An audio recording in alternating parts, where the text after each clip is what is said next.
Bonjour à toutes et tous. Je m'appelle Bénédicte Mal et je suis chef du secteur finances publiques à la Direction générale de partenariats internationaux de la Commission européenne. Et c'est un honneur d'être votre modérateur aujourd'hui pendant ce séminaire international sur la gestion des finances publiques au XXe siècle, XXIe siècle, avec le titre « Tirer parti des données pour une meilleure formulation des politiques ». C'est avec grand plaisir que je vous souhaite le bienvenue à cet événement et au lancement virtuel du premier rapport mondial sur la gestion des finances publiques.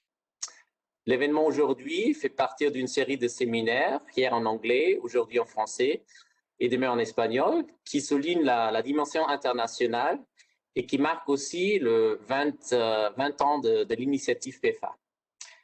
La session aujourd'hui va se dérouler de la manière suivante.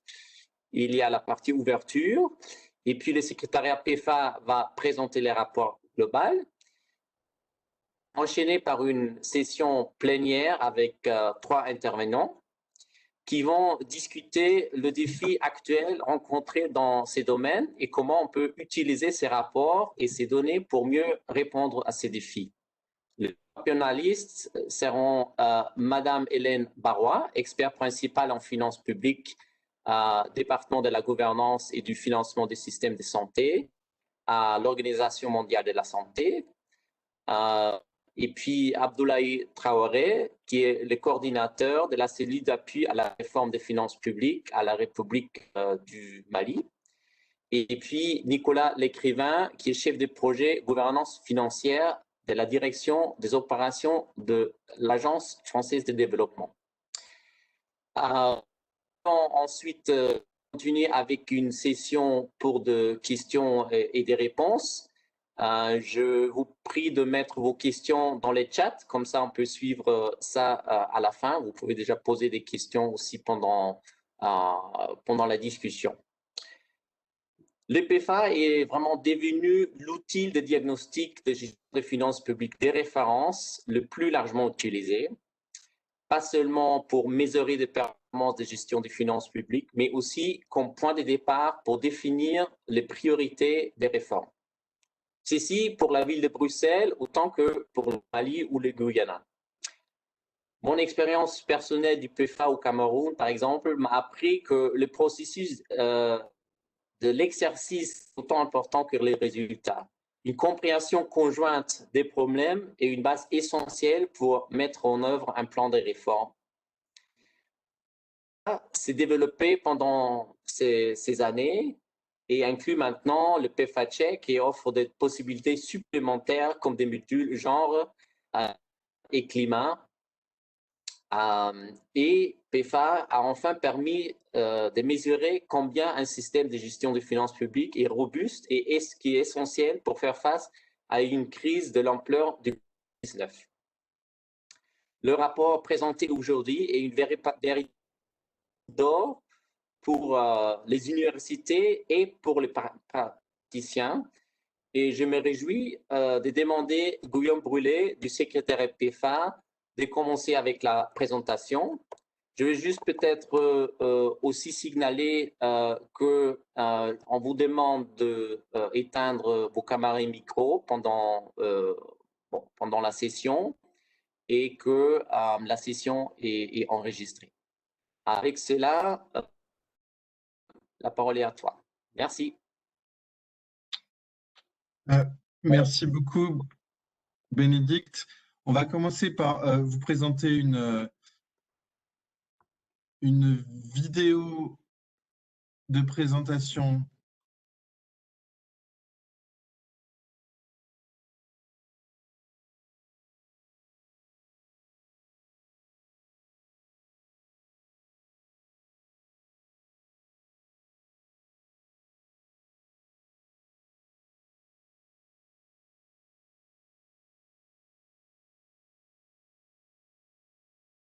Unmute, Guillaume. C'est la dernière fois que je ne me unmute pas. Bonjour à tous. Donc, merci beaucoup à Bénédicte pour cette introduction, cette présentation, et on va lui repasser le micro très rapidement après avoir présenté les grandes lignes du rapport. Merci donc aux trois panélistes, Abdoulaye, Nicolas et Hélène, d'avoir accepté notre invitation pour participer à cette deuxième session de présentation du rapport. Cette session est en français, sur 4 donc. Merci donc à tous les nombreux participants à la session. On vous connaît avec Elena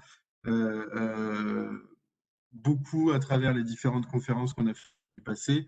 Et c'est un plaisir de vous voir, même si c'est malheureusement dans l'espace virtuel. Et donc, du côté du secrétariat, Elena et moi, on sera là pour modérer les questions et donc essayer de passer aux panélistes vos questions. Donc, on va aujourd'hui parler d'un rapport qu'on va lancer. Le constat, c'est que la gestion des finances publiques est extrêmement importante pour la réalisation de ce qu'on désigne comme les 3 objectifs financiers et budgétaires, la discipline budgétaire globale, l'allocation stratégique des ressources et la prestation efficiente des services publics. Et on voit bien dans la crise actuelle à quel point ces 3 objectifs sont impactés par la crise et à quel point le système de gestion des finances publiques est important, encore plus maintenant, pour la réalisation de ces objectifs. Par conséquent, et depuis une vingtaine d'années, que la gestion des finances publiques s'est imposée dans le débat mondial, les pays ont investi énormément d'argent sur la réforme des systèmes de gestion des finances publiques. Et ça fait un peu plus de 20 ans donc c'est dans le débat mondial. Et pour le moment, malheureusement, il n'y a pas encore eu de littérature globale sur la performance globale de la gestion des finances publiques et de ses effets. Alors, il y a des études, certes, mais elles sont plus limitées, soit pays par pays, soit domaine de la gestion des finances publiques par domaine de la gestion des finances publiques. Mais jusqu'à présent, aucun rapport vraiment global sur la gestion des finances publiques n'a été produit. En regard de ça, donc PEFA, qui aussi fête ses 20 ans cette année, et dont le premier cadre est sorti en 2005, a assemblé au cours de ces années un nombre incroyable de données. Pour donner quelques chiffres, nous avons été appliqués, le cadre a été appliqué dans 154 pays autour du monde. Ça donne un ensemble de 675 évaluations au global. Et si vous multipliez ça par le nombre de composantes ou le nombre d'indicateurs, vous voyez bien que le nombre de données, de points de données est extrêmement important tout autour du monde. Mais pour le moment, cette base de données, qui était une richesse du programme PEFA, n'a pas été réellement exploitée. Et c'est tout l'objet de ce rapport que de vous donner la possibilité au gouvernement, aux chercheurs, aux forces de développement, d'utiliser notre base de données et de l'utiliser de manière, je dirais, assez conviviale, c'est-à-dire on sort simplement d'une espèce de fichier Excel pour vous donner par ce rapport la possibilité d'accéder à des visualisations et à des données qui sont pré-travaillées. Pour ça que nous sommes heureux d'avoir sorti ce premier rapport mondial sur la gestion des finances publiques. Et je vais vous montrer dans un premier temps quelques éléments de ce qu'on peut retrouver dans le 3e chapitre de ce rapport sur les données de gestion des finances publiques dans leur ensemble. Et on dira quelques mots ensuite des autres parties du rapport. Très rapidement, donc, on peut extraire des données par groupe de pays, au niveau des revenus des pays. On peut extraire ces données par groupe régionaux.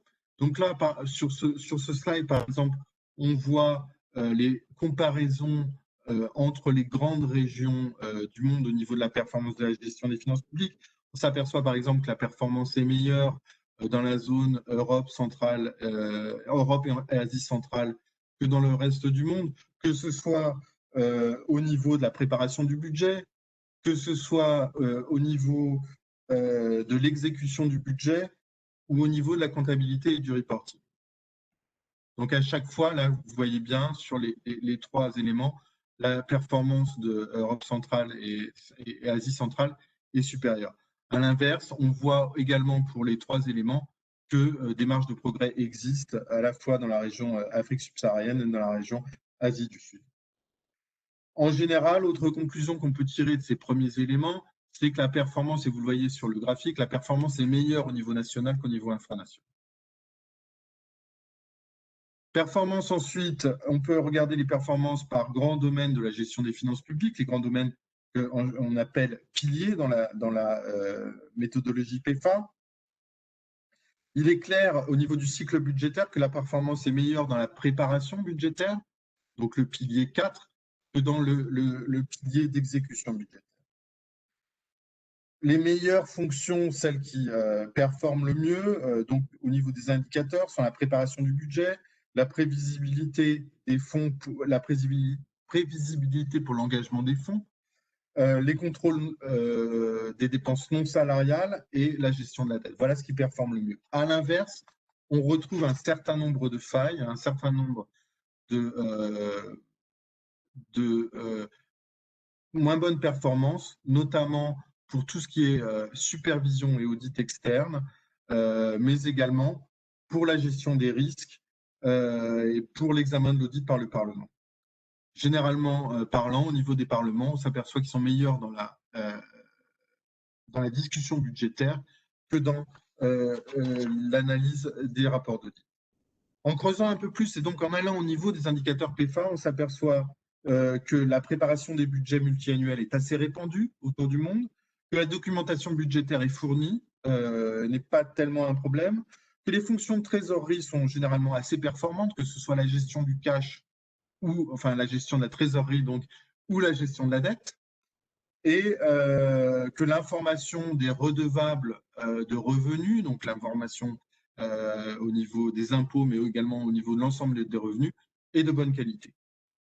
À l'inverse, je vais répéter le message, que les défauts du système, c'est l'audit externe, c'est la supervision, c'est l'audit interne, et ces défauts sont d'autant plus préoccupants quand on injecte une masse importante budgétaire dans les cas de crise, comme c'est le cas actuellement avec la crise du Covid. Donc le fait, par exemple, de devoir passer par des procédures d'urgence nécessite très clairement un audit a posteriori et un audit interne, et ces fonctions sont plutôt défaillantes. Ce qui est préoccupant dans la mesure où là, en l'occurrence, on injecte énormément d'argent dans les systèmes et on l'injecte en utilisant des mesures d'urgence. Au niveau de la performance dans le temps, ce qu'on peut également regarder grâce à ce rapport PEFA, on s'aperçoit qu'en général, la performance s'améliore, mais malheureusement, il existe plusieurs exemples de détérioration de la performance de la gestion des finances publiques. Il est difficile d'attribuer des raisons. On sait que certains facteurs exogènes, les catastrophes naturelles, les conflits armés, les crises sanitaires ou d'autres turbulences dans les marchés internationaux affectent la performance de gestion des finances publiques. Et ça c'est clair, on l'a vu dans un certain nombre de pays. Donc, c'est pour dire aussi que le chemin vers l'amélioration des systèmes de gestion des finances publiques n'est pas simplement un chemin sans aléas. Même si on progresse, on peut ensuite arriver à des régressions généralement dues par des facteurs externes. Donc, après avoir parlé de ce qu'on peut trouver dans la partie 3 sur les données, juste pour dire que nous avons une autre partie dans la 4e section du rapport où on va aller un petit peu plus en détail en mettant en exemple 4 rapports au cours des mois récents. 4 rapports un peu exemplaires de certaines tendances de la gestion des finances publiques qu'on va mettre en valeur, et on va aller au-delà des notes, parce qu'il ne faut pas oublier qu'un rapport PEFA, ce sont des notes, mais ce sont également un certain nombre de commentaires et d'informations qui ne sont pas sous la forme de notes, mais qui sont tout aussi intéressantes. Et c'est ça qu'on met en valeur par cette 4e section. Donc là, on a choisi 4 pays différents, l'Argentine, qui est un pays OCDE, pour montrer également cette tendance à ce que le rapport PEFA soit de plus en plus utilisé dans des pays OCDE, dans des pays de l'UE ou dans des nouveaux pays.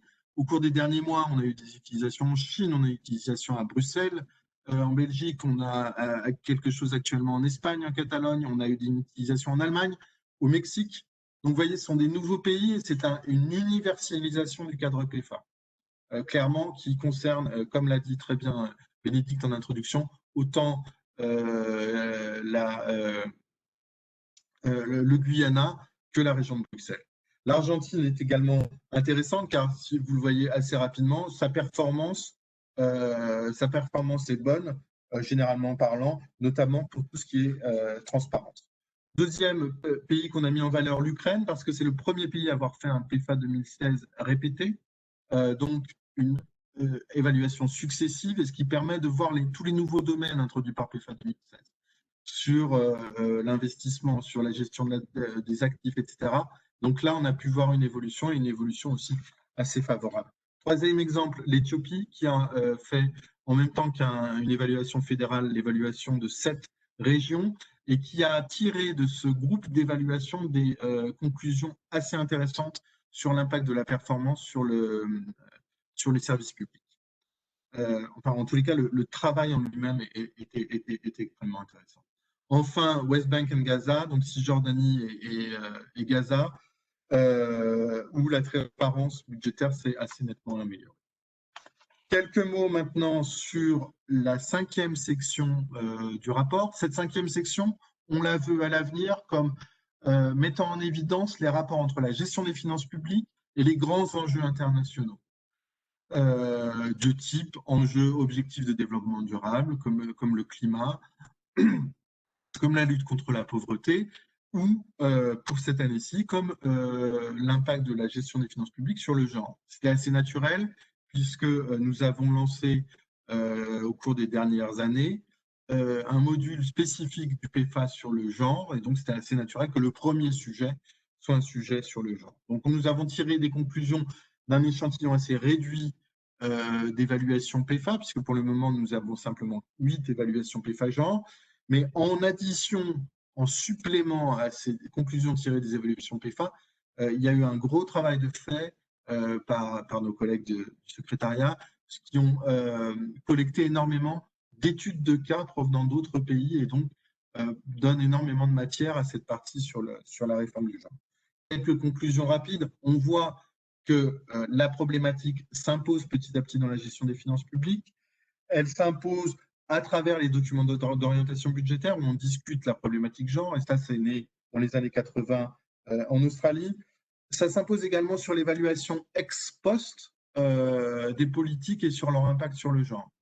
Ce qu'on voit également dans ce fameux cas qu'on a été collecté tout autour de la Terre, c'est des bonnes pratiques dans l'analyse des données ventilées par genre, par exemple en Corée, ou la production de rapports sur le genre qui implique le Parlement comme affiché. Enfin, comme j'ai insisté dessus, on a assemblé énormément de données pour que les praticiens s'en chargent, pour que les praticiens utilisent ces données pour essayer de développer des futures analyses basées sur la gestion des finances publiques. On donne un certain nombre d'idées possibles d'analyse pour le futur qui sont dans le rapport, mais c'est complètement ouvert, et c'est vraiment pour aider les praticiens, les chercheurs à utiliser nos données, les données PFA, qui sont à votre disposition pour jouer avec et les utiliser au mieux pour essayer d'informer les enjeux de gestion des finances publiques dans le futur. Je vais maintenant vous présenter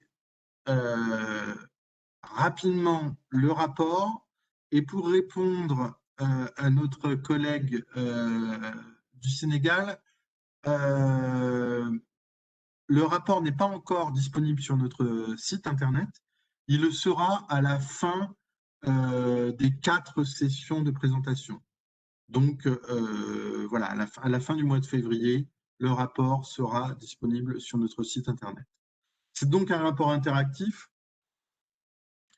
vous voyez, où on peut, sur le modèle, je ne sais pas si vous avez déjà vu le rapport sur les objectifs de développement durable produit par la Banque mondiale, mais c'est un peu le même modèle, la même configuration.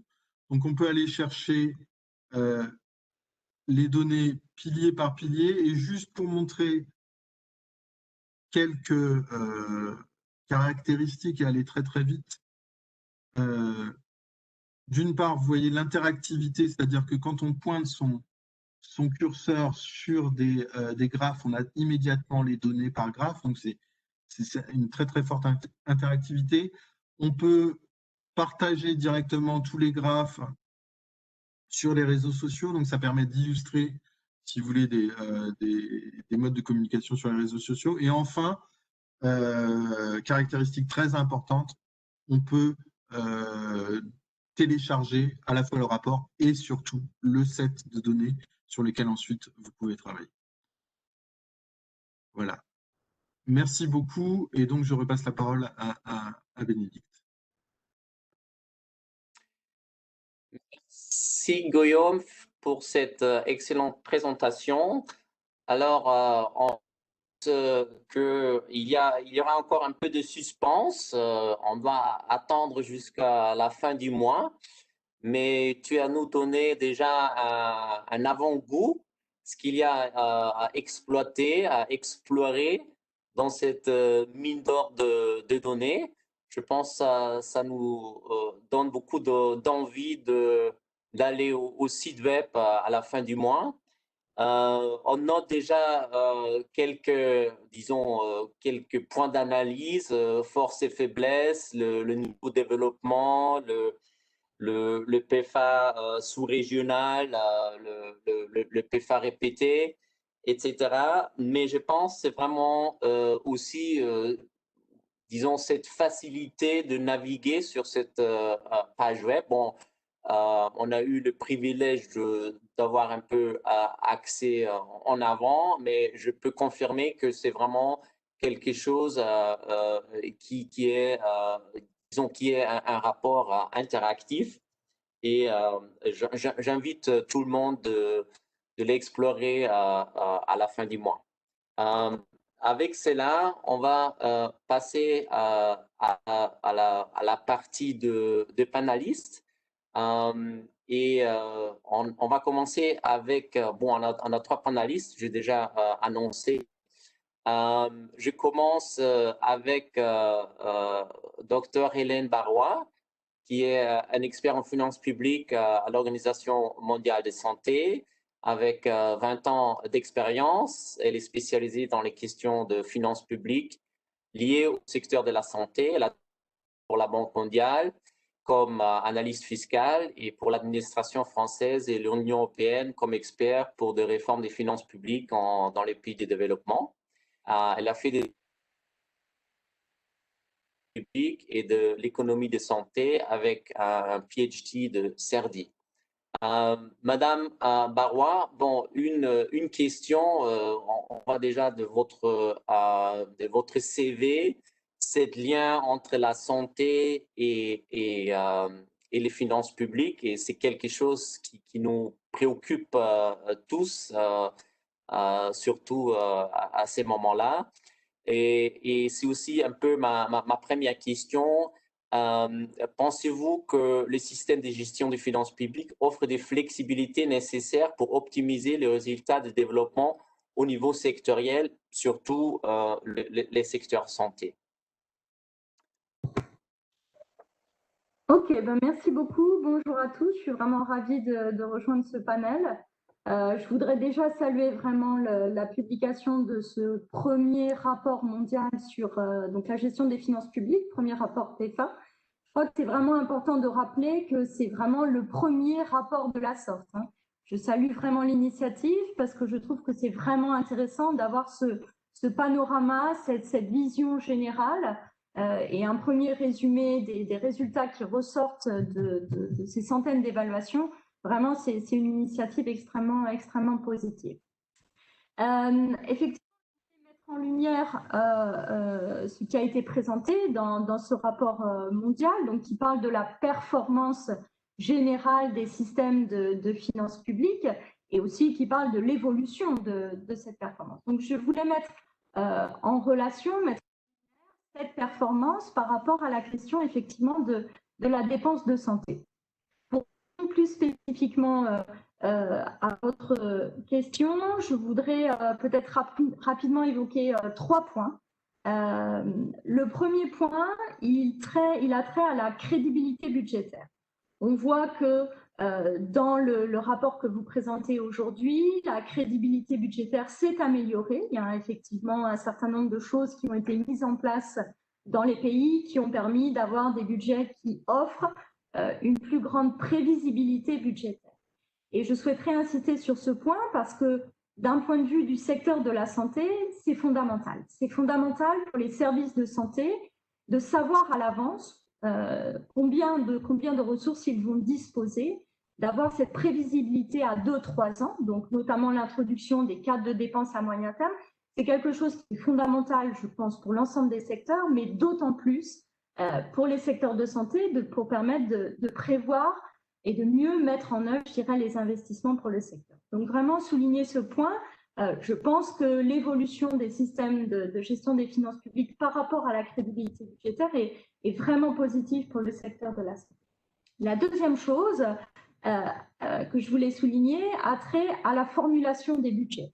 On voit aussi dans le rapport que vous présentez qu'il y a tout de même un changement notoire dans les pratiques des pays à ce sujet.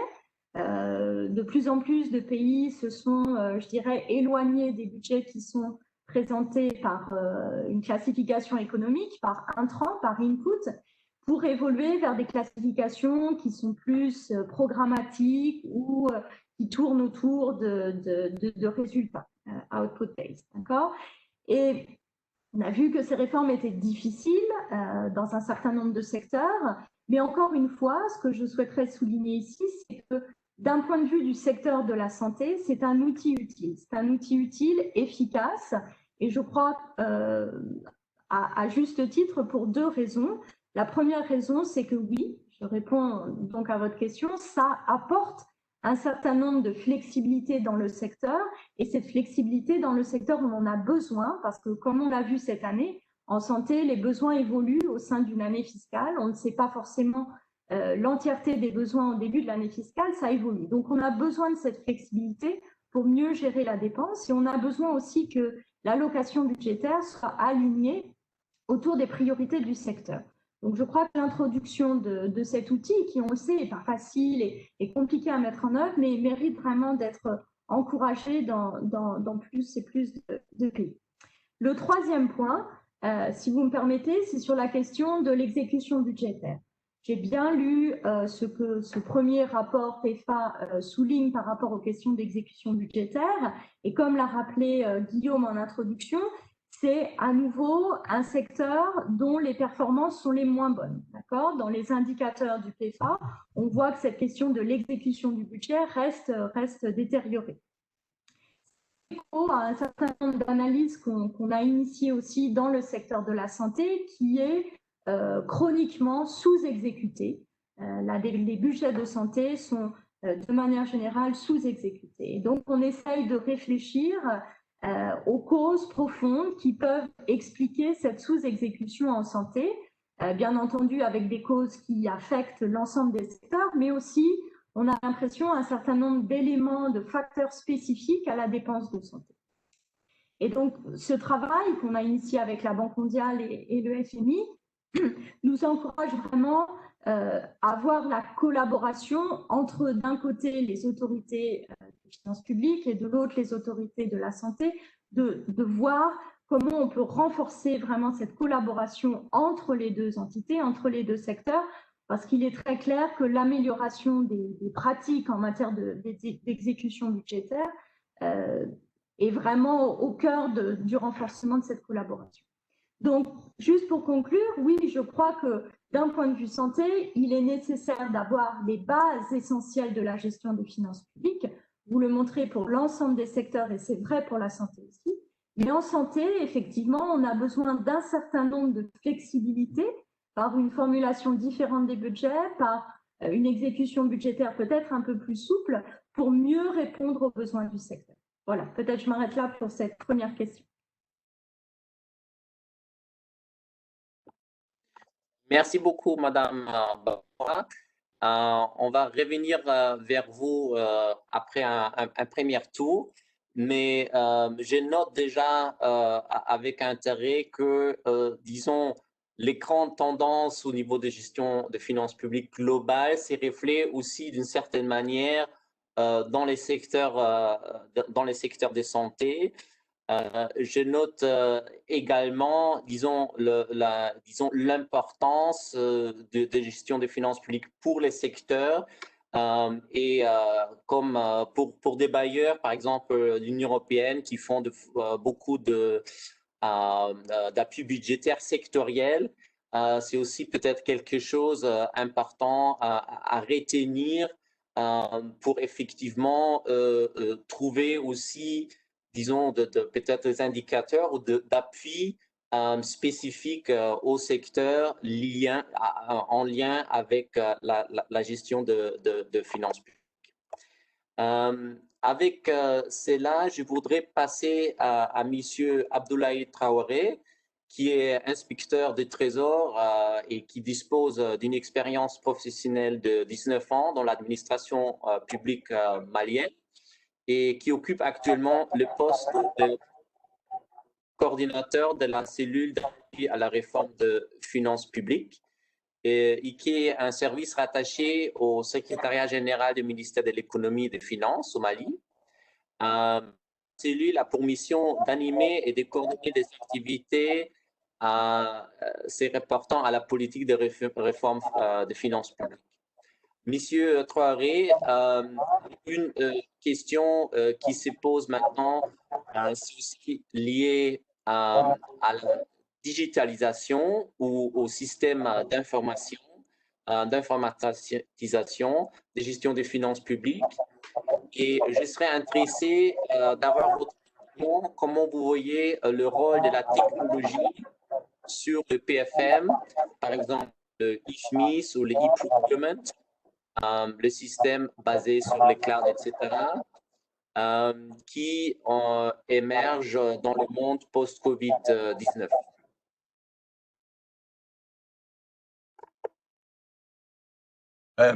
Merci bien pour cette question, mais avant, je voudrais quand même saluer l'initiative et également remercier les organisateurs pour nous avoir associés, pour avoir associé le Mali à cette initiative, surtout à travers ma modeste personne, pour que nous puissions présenter quand même l'expérience du Mali en la matière. Je pense que par rapport au système d'information en matière de gestion des finances publiques, pour ce qui concerne le cas du Mali, je pense que c'est important de signaler que le Mali, quand même, par rapport à son expérience, a fait le choix d'adopter ce que nous appelons la politique des petits pas. Ça veut dire que nous avons développé des applications métiers par grande direction. Et cette procédure a bien entendu ses avantages et ses inconvénients, surtout quand on met la question en relation avec le Covid. Le Covid qui a quand même mis en nu, bien évidemment, la fragilité de nos systèmes de gestion des finances publiques, fait que cette politique d'aller vers des applications métiers par grande direction est coûteux en termes de coûts, puisque l'ensemble de ces directions, si je prends le cas du Mali, nous avons à peu près en matière de dépenses 5 applications, et en matière de recettes 3 applications. Et ces différentes applications tournent sur des environnements différents, ce qui fait qu'en termes de coûts, ça coûte extrêmement cher à l'État. Mais globalement, en termes de gains de productivité, je peux dire qu'aujourd'hui, le fait que ces différentes applications sont interfacées fait que, en termes de gains de productivité, nous avons engrangé des résultats quand même assez significatifs. Aujourd'hui, les différents états de sortie se font bien évidemment dans les délais requis. Au-delà de cela également, pour ce qui concerne le volet recettes, les questions liées à la prévisibilité, par exemple, sont bien gérées à ce niveau. Donc, je peux dire qu'aujourd'hui, au niveau du Mali, le système d'information dont nous disposons fait qu'aujourd'hui, nous avons, en termes de gains de productivité, des avancées notables, mais également en matière de transparence, puisque comme vous le savez, quand on a un système d'information robuste et que l'intervention humaine est moindre par rapport à l'ensemble du processus, ça fait qu'on a un système beaucoup plus transparent. Mais je dois dire qu'il y a des efforts très importants à fournir malgré ces avancées-là, puisque aujourd'hui, tout ce qui concerne les états de sortie, au-delà du fait que ces applications métiers sont interfacées, mais il y a toujours des besoins de pointage par rapport à certains états de sortie. C'est d'ailleurs cela, cette insuffisance qui fait qu'aujourd'hui, nous sommes en train d'évoluer vers un système intégré, qui fera que ce qui concerne la chaîne d'exécution de la dépense publique, nous aurons ce système unique avec une base de données unique va faire en sorte que notre système de gestion des finances publiques sera beaucoup plus sécurisé et beaucoup plus transparent. L'autre élément dont vous avez évoqué par rapport au e-procurement, là, c'est des actions que nous comptons, que nous avons déjà entamées.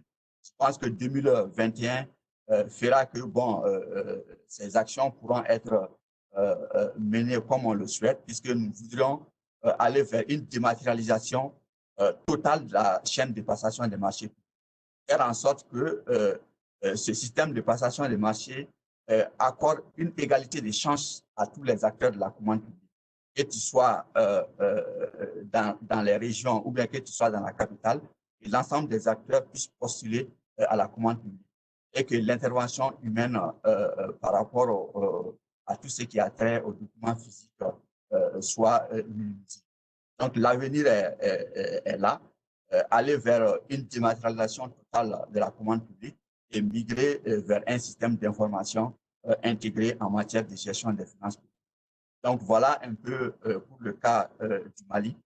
Donc, globalement, ce que je peux dire en matière de système d'information, il y a des acquis importants qui sont là. Ces acquis font aujourd'hui toute la chaîne de la dépense publique, toute la chaîne des recettes est informatisée, mais nous voudrions aller au-delà, laisser les applications métiers et aller vers un système intégré.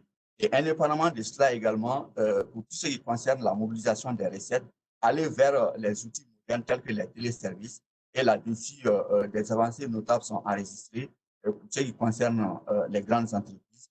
Et là, nous voudrions évoluer au-delà des grandes entreprises, aller vers les moyennes entreprises et également vers le secteur informel, faire en sorte que le niveau des ressources engagées par l'État puisse atteindre un certain niveau.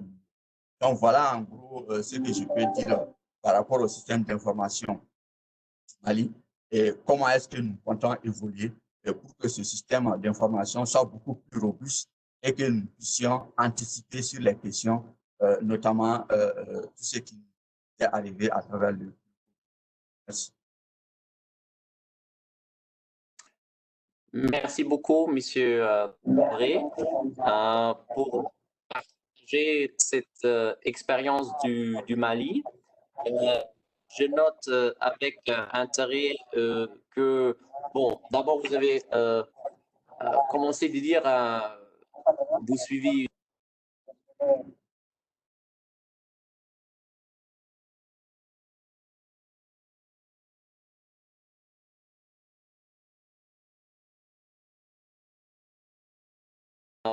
disons, cette... Allô? Oui, j'ai continué. Interfacier les différents systèmes, je pense qu'il est très important. Vous avez mentionné les gains au niveau de productivité, mais aussi de transparence et vos objectifs d'aller vers un système intégré et vers la dématérialisation, surtout des marchés de passation. Merci pour cette expérience. On va revenir vers vous dans la suite. On enchaîne avec Nicolas Lécrin, qui est responsable d'équipe projet et spécialiste de finances publiques en sein de division de gouvernance de l'AFD. Il a débuté sa carrière en tant que chercheur au Royaume-Uni, puis été consultant pour différents bailleurs comme l'Union européenne avant de rejoindre le ministère français de l'Affaires étrangères. Il a occupé le poste de conseiller régional de coopération pour l'Afrique de l'Ouest, basé à Burkina Faso. Il a rejoint l'AFD en 2017 pour développer le portefeuille de projets en appui aux réformes des finances publiques en Afrique et en Amérique latine. Monsieur l'écrivain, la réaffectation de budget au secteur de santé, on revient vers ce sujet, et les lancements de plans de relance ambitieux font partie des mesures fiscales prises pour contrer les crises sanitaires et économiques du Covid-19. Mais ces mesures drastiques peuvent poser des problèmes de transparence importants. On a entendu le fameux quote do what it takes, but keep the receipt. Faites ce qu'il faut faire, mais gardez les reçus de l'FMI. Comment pouvons-nous renforcer la capacité de gestion des finances publiques pour améliorer la gouvernance et les résultats du développement pendant et après la crise Covid-19? Monsieur l'écrivain.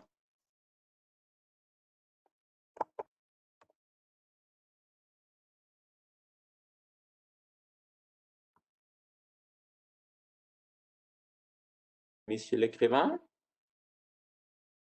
Voilà, est-ce que vous m'entendez? Oui.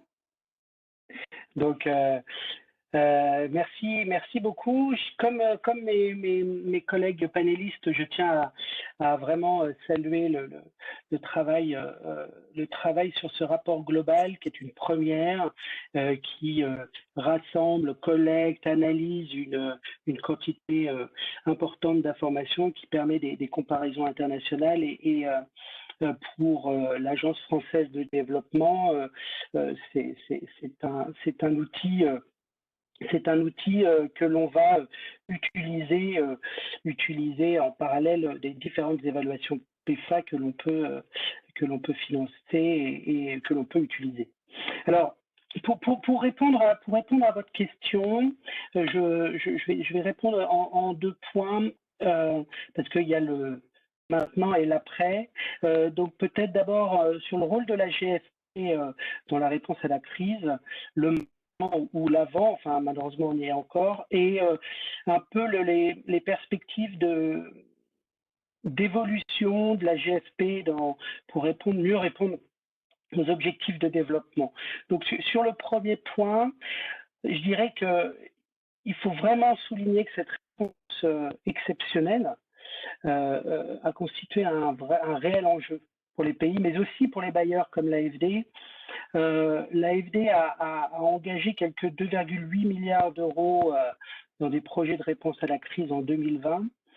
Et, le défi a été de concilier à la fois l'impératif de rapidité et de flexibilité pour répondre aux besoins de nos partenaires, tout en respectant les règles de contrôle, de transparence et de redevabilité.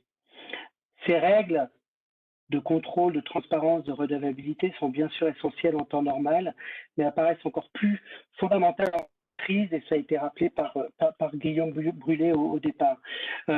Fondamentales à plusieurs niveaux, au niveau de la conception des plans de riposte, pour renforcer la confiance et l'acceptabilité des citoyens, au niveau de la mise en œuvre des plans, pour s'assurer que les dépenses sont utilisées aux fins prévues, et bien sûr au niveau ex post, afin de rendre compte de la mise en œuvre de ces plans de réponse. En interne à l'AFD, face à ces défis, il faut vraiment souligner l'importance pour nous des évaluations PEFA en tant que diagnostic de performance de gestion des finances publiques. Ces évaluations PEFA, leur contenu, leur analyse, ont constitué un outil essentiel pour orienter le mode opératoire de nos opérations d'appui au plan de riposte, en particulier dans le cadre des appuis budgétaires, financement budgétaire. En effet, en fonction des niveaux de performance des PEFA, on a privilégié plutôt des financements fongibles dans le budget de l'État ou des financements affectés à des dépenses précises pour limiter les risques et bien sûr avec la réalisation d'audits externes. Donc c'est vraiment un outil essentiel qu'on utilise constamment, mais qui a montré vraiment sa valeur ajoutée dans cette période où il fallait répondre de façon rapide. Et je dirais que globalement, cette crise a révélé, mes collègues l'ont redit précédemment, a révélé l'importance d'un système de performante gestion des finances publiques pour répondre rapidement et de manière adaptée au choc. Et à ce titre, et Guillaume Burillet l'a rappelé, ce rapport global, à travers des comparaisons et tendances internationales, donne des informations très intéressantes sur les mécanismes qui devraient particulièrement être renforcés, et je pense notamment à la supervision, l'audit interne et l'audit externe. Maintenant, pour la deuxième partie de la question, un peu pour quel peut être le rôle de la GSP dans les objectifs de développement. Quand on parle d'objectifs de développement, on pense bien sûr à l'agenda 2030 qui arrive à échéance malheureusement dans peu de temps, dans seulement 9 ans. Donc pour aligner la GFP, les gestions des finances publiques à ces objectifs de développement de l'agenda 2030, je pense qu'il est important que la GFP intègre d'une part les enjeux de changement climatique, mais la diversité, afin d'engager une transition verte et bas carbone. Il a été rappelé au départ que le PEFA a lancé un nouveau module PEFA Climat, et je pense que ça sera un outil très intéressant en termes d'information, de diagnostic sur la sensibilité des mécanismes de gestion des finances publiques sur le climat. Ce sera un outil très intéressant pour améliorer les mécanismes de GFP dans ce domaine. Ensuite, un deuxième élément, je pense qu'il est important que l'on surmonte les goulots d'étranglement sur la délivrance des services publics. La crise Covid, et on en est tous conscients, a mis une pression énorme sur les processus de production de services publics dans la plupart des pays, en particulier dans le domaine de la santé. Et je pense qu'en termes d'information, il me semble important de renforcer la connaissance des liens entre GFP et délivrance des services publics. Et à ce titre, j'ai noté à un moment dans le rapport, dans la dernière partie du rapport global, la nécessité de renforcer la performance de la GFP des ministères sectoriels. Et quelques questions qui me semblent intéressantes sont posées par le rapport global. À quels défis ces ministères sont-ils confrontés dans l'exécution des activités de la GFP? Quel soutien est nécessaire pour renforcer leur capacité? Quel serait l'impact de l'amélioration de la performance de la GFP sur les prestations de services publics? Donc, toutes ces questions, bien sûr, qui commencent à être abordées, qui sont déjà abordées, mais ça mériterait d'être certainement plus approfondies. Ensuite, un autre élément, un peu comme sur la question du climat, la question du genre. À mon sens, une reprise inclusive et plus rapide après la pandémie nécessitera un accent plus marqué sur l'égalité de genre. Le PEFA a pris cette question à bras-le-corps, on peut dire, puisqu'il y a un nouveau module PEFA genre est en vigueur et qui pourra, j'en suis sûr, accompagner les décideurs. Ensuite, et on l'a évoqué aussi un petit peu avec M. Traoré, mieux intégrer la question des enjeux de la révolution numérique me semble aussi un point important, dans le sens où la technologie pourrait améliorer la délivrance de certains services, renforcer la collecte des recettes. Bien sûr, il faudra des mesures pour réduire les risques, exclusion numérique, cyberattaques, etc. Et ce dernier point me semble aussi un enjeu que la GFP doit intégrer pour répondre aux objectifs de l'agenda 2030. Voilà, merci voilà ma réponse pour cette première question. Merci. Merci beaucoup, monsieur l'écrivain. Bon, je pense comme un très important bailleur du fonds, l'AFT est face à beaucoup de défis aussi qui sont des défis des autres bailleurs. Je pense cette question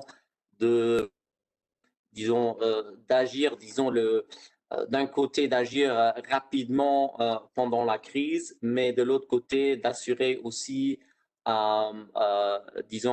des contrôles et de la rétabillabilité sont de défis très réels. Et je pense qu'on a aussi noté qu'effectivement le rapport global souligne ces faiblesses aussi dans les contrôles externes et internes.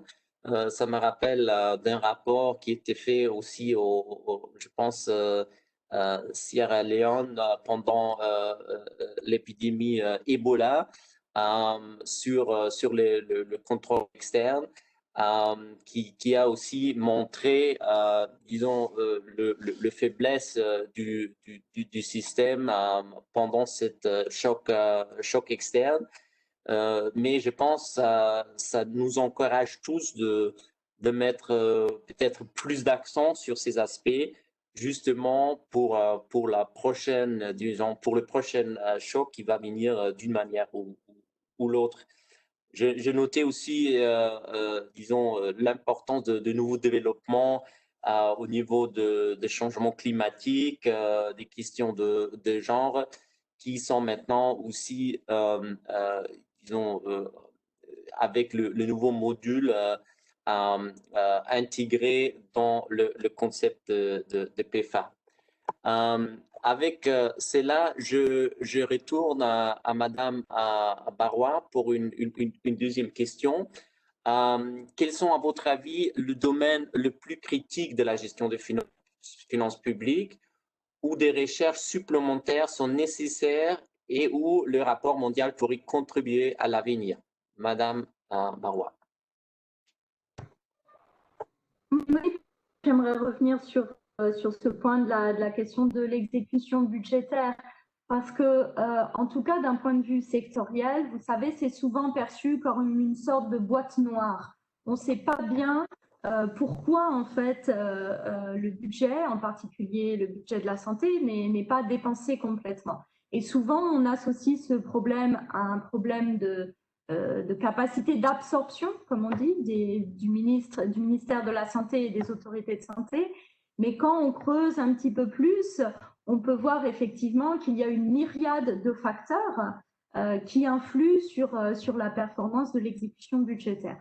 Donc, je crois que c'est vraiment une zone de travail, un domaine de travail à approfondir. Comme je l'ai dit, l'OMS a initié un programme de réflexion sur ce sujet et on serait vraiment ravis de travailler avec plus de pays sur ce sujet et aussi avec le secrétariat PFA pour vraiment fournir une plus grande et une meilleure compréhension de ce problème. Quelles sont les causes du côté de la santé? Quelles sont les causes plus systémiques du côté de la gestion des finances publiques pour qu'enfin on puisse mieux travailler ensemble et prioriser vraiment une meilleure réponse à ce problème chronique.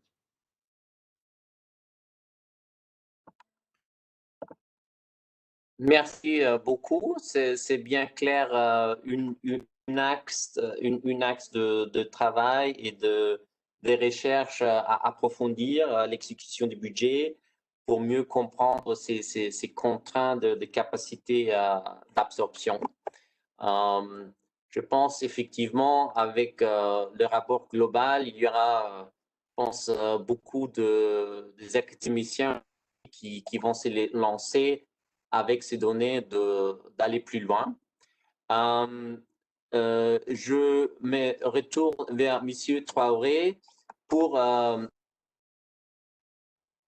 disons, un peu classique, la question de hiérarchisation des réformes. C'est disons, une question qui, disons, on se pose souvent, mais qui reste d'une très grande importance. Comment vous voyez ce scénario émerger dans le monde post-Covid sur la question de la priorisation? Monsieur.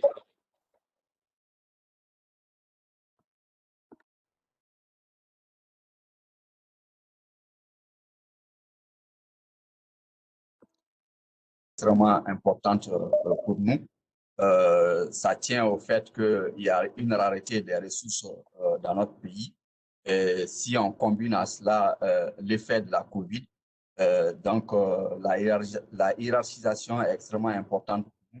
Donc, par rapport à cette hiérarchisation, tous les programmes de réforme GFP que nous avons eu à mettre en place, nous avons tenu compte de cela. Et avec le programme en cours même, nous avons essayé de renforcer ce dispositif pour tenir compte d'un certain nombre de choses, parce que notre réforme GFP vit dans un environnement. Donc, il y a des facteurs endogènes aussi bien que des facteurs exogènes. Donc, ces éléments méritent d'être prises en compte dans la hiérarchisation. Ce qui fait que dans ce processus-là, nous parvenons à dégager des priorités. Ces priorités tiennent compte d'un certain nombre de critères. Le premier critère étant l'approche par les normes. Cette approche par les normes tient compte du fait que le Mali se soumet de façon volontariste à des évaluations, notamment l'évaluation PEPA, et on le fait en étroite coordination avec l'ensemble de nos partenaires. Donc, le fait que nous nous soumettons à ces différentes évaluations fait que ces outils diagnostiques dégagent des insuffisances pour lesquelles nous devrions adresser des réformes. Donc, dans notre dispositif de priorisation, nous tenons compte de ces éléments-là. L'autre élément, c'est l'approche par l'effet de développement.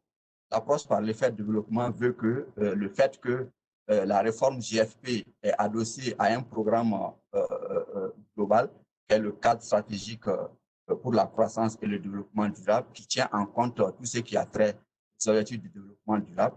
Donc, notre système de priorisation tient compte de cela. L'autre approche également, c'est le fait que le Mali appartient à des espaces communautaires. Au niveau de ces espaces communautaires, il y a des critères de convergence qui sont là. Donc, dans la hiérarchisation de nos activités de réforme, notre objectif de priorisation tient compte également de cela. Toutes les actions, je prends un exemple tout simple par rapport au taux de pression fiscale, toutes les actions qui contribuent à améliorer ce taux de pression fiscale, notre programme de réforme met plus le curseur sur cela.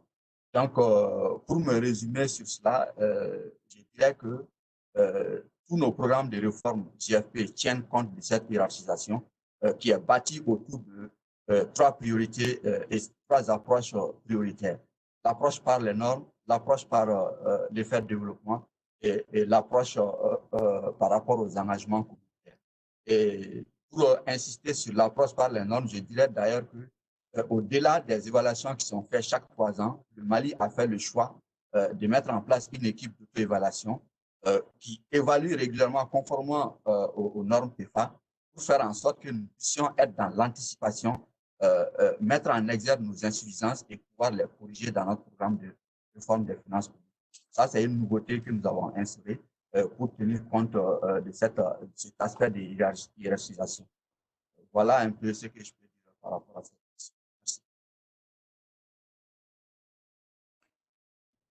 Merci, Monsieur Traoré. Je pense que c'était très clair et ça souligne aussi la valeur du PFA comme l'approche par les normes est basée sur cet outil. Et je pense le lien avec, disons, l'effet de développement est aussi très bien compris et apprécié. Je voudrais maintenant encourager tout le monde de aussi penser à des questions dans les chats. J'ai une dernière question pour Monsieur l'écrivain, mais après on va passer à la disons, session questions et réponses. Monsieur l'écrivain,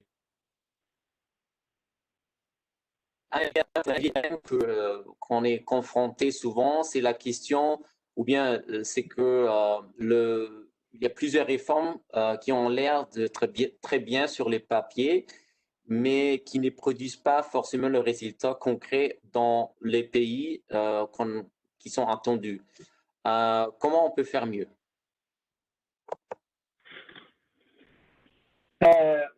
Merci pour cette deuxième question pour ma part. En fait, je pense que cette question fait référence au facteur de succès d'une réforme de gestion des finances publiques. La littérature l'a largement abordé. Je vais peut-être rappeler quelques facteurs qui me semblent particulièrement importants. Je dirais qu'un premier facteur est le fait qu'une réforme doit être impulsée localement et bénéficie d'une vision partagée des objectifs à atteindre. Bien sûr, il faut un engagement politique, un consensus sur les réformes au sein de l'administration. Et je dis tout ça en tant que bailleur, parce que lorsque les réformes sont poussées l'extérieur par les bailleurs, comme l'AFD ou d'autres. Sans appropriation, il y a un vrai risque de ne atteindre les objectifs envisagés. Donc, l'enjeu de l'impulsion locale de la réforme est fondamental. Bien sûr, il n'y a pas d'approche standardisée des réformes, et il faut que les réformes prennent en compte le contexte local, les priorités, et tirent les leçons des expériences passées. Un deuxième facteur qui me semble important, et M. Traoré l'a un peu évoqué, c'est, à mon sens, une réforme doit également s'inscrire dans la durée et être mise en place selon un processus graduel. Il faut fixer des objectifs réalistes et séquencer les réformes. À titre d'exemple, l'expérience française montre qu'une réforme budgétaire basée sur la performance peut mettre 10 ans pour être complètement effective. Un troisième facteur qui me semble important, c'est la question de la coordination. Une bonne coordination entre les secteurs, les ministères sectoriels, le ministère des Finances et le ministère des Plans est souvent un élément clé des réformes de GSP. Par exemple, le succès dans la mise en place des budgets de programme dépend en grande partie des travaux au niveau sectoriel.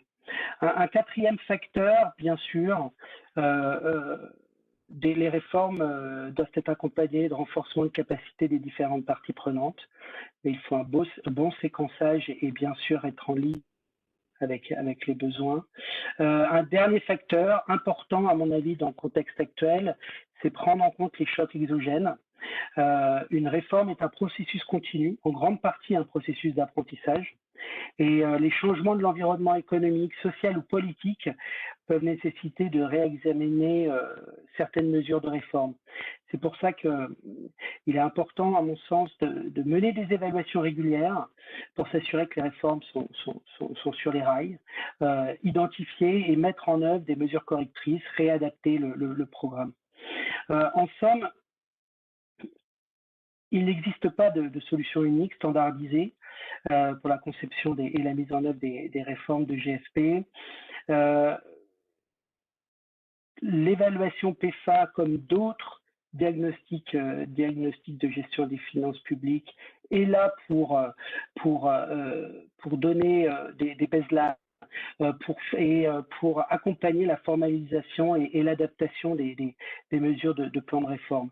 À ce titre, il est important de réaliser ces évaluations PEFA ou d'autres diagnostics de façon régulière.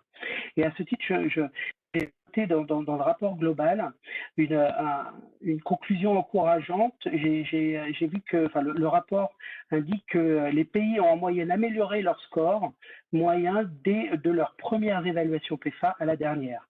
Alors bien sûr, il y a des exemples de détérioration, mais selon le rapport, ces détériorations sont souvent attribuées à des facteurs externes. Donc c'est une conclusion qui me semble encourageante.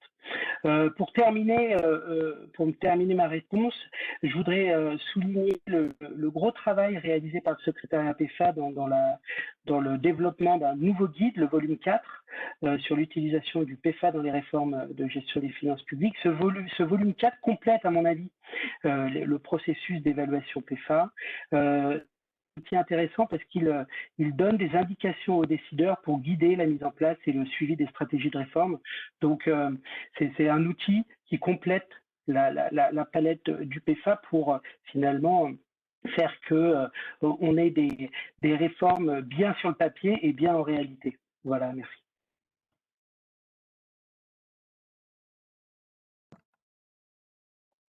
Merci, monsieur l'écrivain. J'ai une question de Salé Bourrin qui est la suivante. J'ai une question, oui, pour monsieur Traoré. Dans les contextes de la pandémie, quels sont les points critiques auxquels les pays doivent être attentifs afin de s'assurer que les trois objectifs clés de la gestion des finances publiques, discipline budgétaire, discipline budgétaire, allocation stratégique des ressources, prestation efficace de services publiques sont attendues. Monsieur Traoré?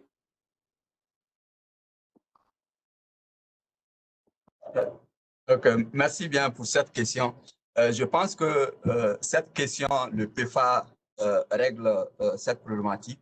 C'est d'ailleurs en cela que la crise Covid, à notre avis, malgré le choc que ça a fait sur notre système de gestion des finances publiques, si on respectait un peu les critères liés à la prévisibilité qui fait que il y a des provisions qui sont constituées par rapport à ces genres de risques, ça allait nous permettre d'anticiper sur les effets négatifs de la COVID. Donc, je pense que la discipline budgétaire peut nous permettre de gérer ces genres de crises, notamment en donnant plus de poids par rapport à nos outils de prévision et en faisant en sorte que nos États, dans le cadre de la préparation de leur budget, puissent abonder cette ligne provision pour faire en sorte que nous puissions dorénavant anticiper sur ces genres de crises. Merci. Merci beaucoup. J'ai une question de suite, peut-être à tout le monde, aussi à M. Traoré.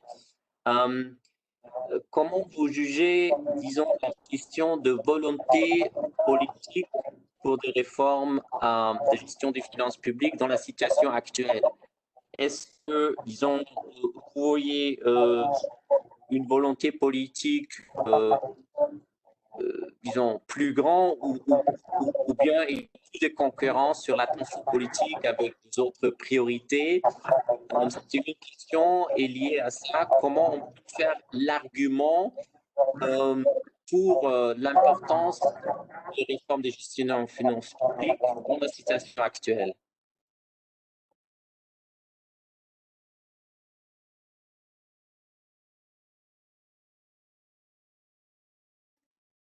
Monsieur Traoré, vous voulez prendre la parole encore? Ou bien Monsieur l'écrivain, peut-être c'est aussi quelque chose, bon, vous pouvez répondre.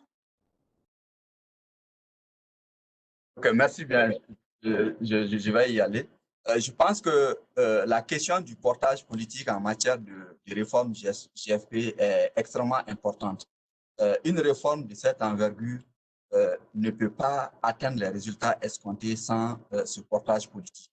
C'est d'ailleurs en cela que nous, dans le cadre de l'ensemble des programmes de réforme que nous avons eu à piloter, on fait de telle sorte qu'une fois que les techniciens élaborent le programme de réforme GFP, on prend des dispositions pour que ça soit adopté au niveau politique, notamment en Conseil des ministres, pour assurer ce portage politique.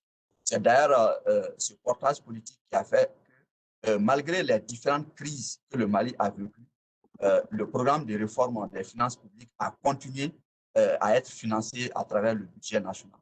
Bien entendu, avec l'accompagnement des partenaires qui interviennent sur la réforme. Donc, pour moi, ce portage politique est vraiment essentiel. C'est difficile d'atteindre les résultats escomptés en matière de réforme GFP sans ce portage politique.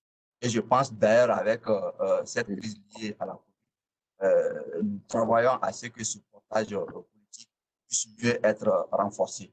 Et c'est en cela d'ailleurs que, pour le cas du Mali, le comité technique qui gère le programme de réforme des finances publiques, qui est l'organe décisionnel, avant c'était présidé par le secrétaire général, mais maintenant c'est le ministre de l'économie et des finances qui préside pour donner encore plus d'envergure à ce portage politique. Merci.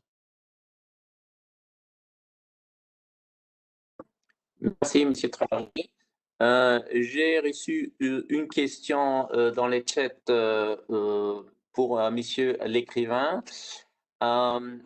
Est-ce qu'il ne serait pas paradoxal que d'un côté, au cours des années récentes, les grandes tendances de la réforme de gestion de les finances publiques a été d'apporter plus de souplesse dans les processus de dépenses et allègement des contrôles, alors que d'autre côté, la gestion des crises requiert apparemment une supervision plus étroite et révèle le manque du côté de l'audit externe et de la supervision par le Parlement. C'est aussi une question qui est très liée aux résultats du Global Report.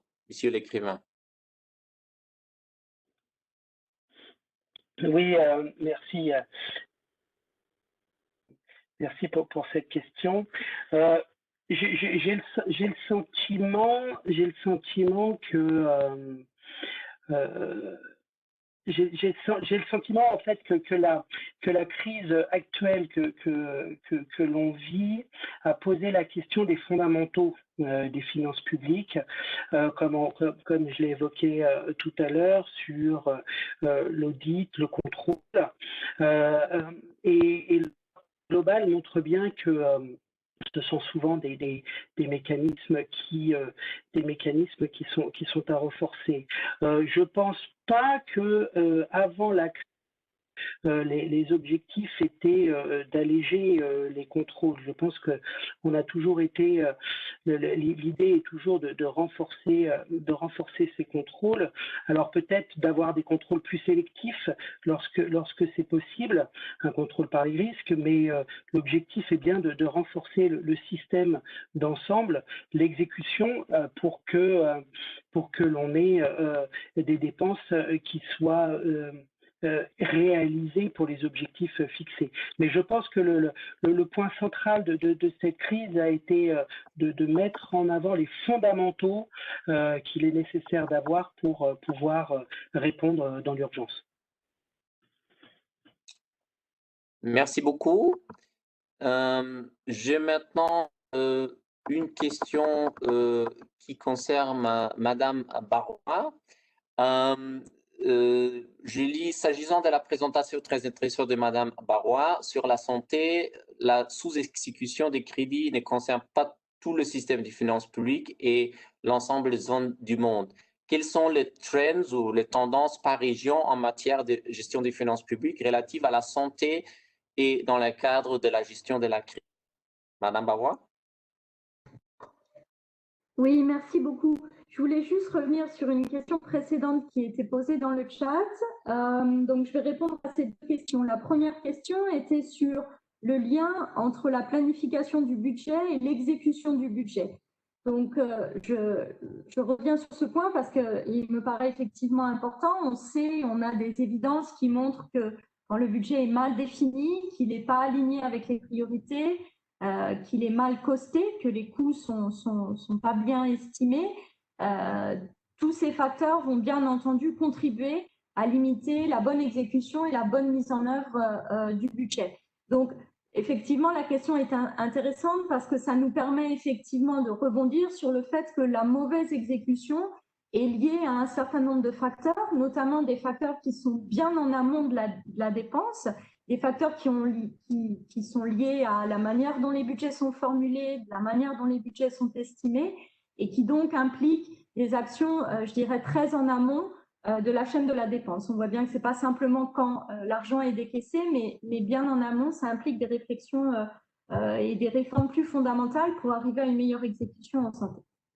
Deuxième point, on m'interroge effectivement sur les tendances d'exécution du budget dans le secteur de la santé. Les premières analyses aujourd'hui qui ressortent de notre travail est que, en fait, dans l'ensemble des pays à revenus faibles et intermédiaires, low and middle income countries, en moyenne, entre 2008 et 2016, le budget santé est systématiquement moins bien exécuté que d'autres budgets, en général pour l'ensemble de la dépense ou en particulier pour le budget de l'éducation ou d'autres secteurs avec lesquels on a comparé. Donc, il ressort quand même de cette grande tendance qu'il y aurait un certain nombre de spécificités liées à la dépense de santé qui ferait que, effectivement, ce budget est moins bien exécuté que les autres. Dit, bien entendu, je suis complètement d'accord avec ce commentaire. Il y a aussi des cas dans un certain nombre de pays où le budget est surexécuté, c'est-à-dire qu'on dépense plus que l'allocation qui a été votée en début d'année ou alors qui a été revue après à mi-parcours. ça ne veut pas forcément dire que c'est une meilleure performance, puisque ça sous-entend que probablement aussi le budget qui avait été voté peut-être n'était pas suffisant, n'était pas suffisamment réaliste ou pas crédible, un certain nombre de critères. Mais voilà, en tout cas, pour répondre à cette question, je crois qu'il faut voir la question de l'exécution budgétaire dans son ensemble, que ce soit une sous-exécution ou une sur-exécution, voudra dire bien entendu une mauvaise performance, donc il y a quelque chose à faire. Dernier point que je souhaite souligner, ce qui s'est passé au niveau de la crise du Covid, en tout cas dans les analyses qu'on a faites, on a vu qu'en fait, bien entendu, les mêmes boulots d'étranglement restaient. C'est-à-dire que dans un certain nombre de pays qu'on a regardés, à nouveau, la dépense de santé n'était pas bien exécutée. Mais ce qui a peut-être changé la donne dans un certain nombre de cas, c'est que des ajustements ou des nouveaux mécanismes ont été introduits pour la dépense Covid, permettant d'accélérer cette dépense, de libérer plus facilement l'argent, un certain nombre de procédures d'autorisation automatique et plus rapides dans un certain nombre de pays, des décaissements aussi au profit des fournisseurs de soins directement pour leur permettre de vraiment répondre directement en termes de tests et d'accès au traitement. Donc, un certain nombre de mécanismes qui ont permis d'accélérer et d'améliorer, je dirais, la mise en œuvre des budgets qui ont été adoptés pour la réponse Covid. Ce qui m'amène à dire que si on regarde un peu au-delà de cette crise, il y a peut-être effectivement un besoin de saisir cette crise comme une opportunité positive et voir dans quelle mesure il serait possible d'une certaine façon de sustain en anglais, donc de soutenir un certain nombre de mécanismes flexibles qui avaient été introduits pendant cette crise, voir dans quelle mesure on pourrait les maintenir ou réfléchir autour de ces questions-là pour accélérer, rendre plus flexible, rendre plus responsive la dépense dans le secteur de santé. Merci beaucoup. Merci beaucoup, Madame Barois. J'ai une dernière question pour le secrétariat PEFA. En fait, c'est deux questions un peu liées. La première, c'est la question comment vous voyez, disons, le défi actuel pour le travail du PEFA, la question des PEFA en distance, l'accès au pays, etc. Et la deuxième, est-ce que le rapport global est quelque chose qui va être un événement disons, annuel? Est-ce que dans vos plans, il s'agit de quelque chose qui soit être mis à jour chaque année? Merci. Merci beaucoup, Bénédicte, pour ces très intéressantes questions. Je vais commencer par la seconde sur le rapport global. Oui, il est prévu effectivement qu'il soit publié régulièrement. Chaque année, pas forcément. Ça pourrait être chaque année, ça pourrait être tous les 2 ans. L'idée, enfin, c'est un gros travail, c'est un gros travail de collection. L'idée, c'est vraiment de lier, comme on l'a expliqué, cette initiative de rapport global à notre engagement plus fort dans le domaine de l'utilisation des données pour la recherche en gestion des finances publiques. Et donc, le steering committee, le comité de pilotage du PEFA a décidé depuis plusieurs années, en fait, de soutenir des projets de recherche et donc alloue des fonds pour la recherche sur la base, en fait, des rapports PEFA. Et donc, ça, c'est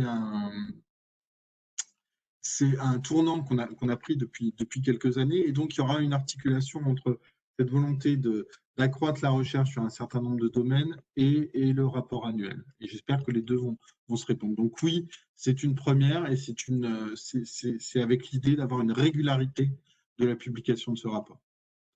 Ça, c'est sur la deuxième question. Sur le premier point, les évaluations continuent.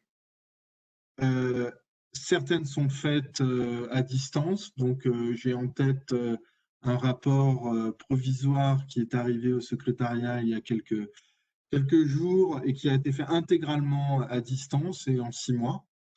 D'autres posent un peu plus de soucis de ne pas pouvoir être sur place. Donc vraiment, ça dépend des situations.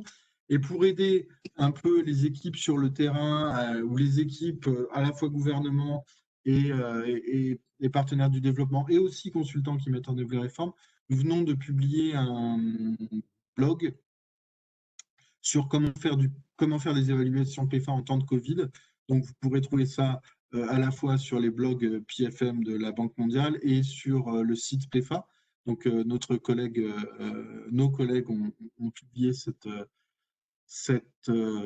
blog sur la partie process méthodologique. Et puis, on avait publié également il y a quelques mois, au début de la crise, donc il y a presque un an malheureusement, un blog sur qu'est-ce que regarder dans un rapport PFA pour être au courant de la capacité des systèmes de gestion des finances publiques à gérer la crise. Donc ça, c'était une espèce de modus operandi sur comment lire un rapport PFA pour savoir à peu près dans quel état se situe le système GFP avant de mettre des ressources dedans. Mais le message là-dessus, c'est qu'on peut continuer à faire des diagnostics. On voit bien l'intérêt d'avoir une bonne connaissance des systèmes de gestion des finances publiques en temps de crise. C'est faisable avec quelques caveats que dans certains pays, ça ne se passe pas aussi bien que dans d'autres. Et il y a tout un tas de raisons qui sont détaillées dans le blog pour améliorer les chances d'un processus réussi. Merci, Guillaume, pour ces explications additionnelles. En fait, on arrive à la fin de notre session. Je voudrais juste souligner quelques points très rapides. Je pense on s'est réjouis tous de cet lancement du premier rapport global. Je pense, comme j'ai dit au début, c'est une mine d'or pour des praticiens, pour des académiques, pour les bailleurs de fonds, pour les pays en développement et comme pour les pays développés. Je pense que ça arrive à un temps très opportun, on peut dire. Ça souligne pas mal des défis qui sont même plus grands maintenant pendant la crise et qui peuvent aussi orienter, disons, des réformes et peuvent aider à prioriser. Je me réjouis aussi de toutes les différentes expériences qu'on a partagées pendant cette session, surtout, disons, l'expérience pays, l'expérience sectorielle. Et finalement, c'est aussi très bien que je trouve maintenant ces rapports, c'est comme un global public good, vraiment quelque chose qui peut être utilisé, exploité. Et j'invite tout le monde à le faire à partir de fin du mois. Avec cela, je voudrais remercier beaucoup le secrétaire PFA, je voudrais remercier beaucoup les 3 pénalistes et vous tous. On était une très de participants très nombreuses. Et avec ça, je vous souhaite une bonne fin de journée. Merci beaucoup et bonne continuation. À tous. Merci, au revoir. beaucoup. Merci à tous. Beaucoup. Au revoir.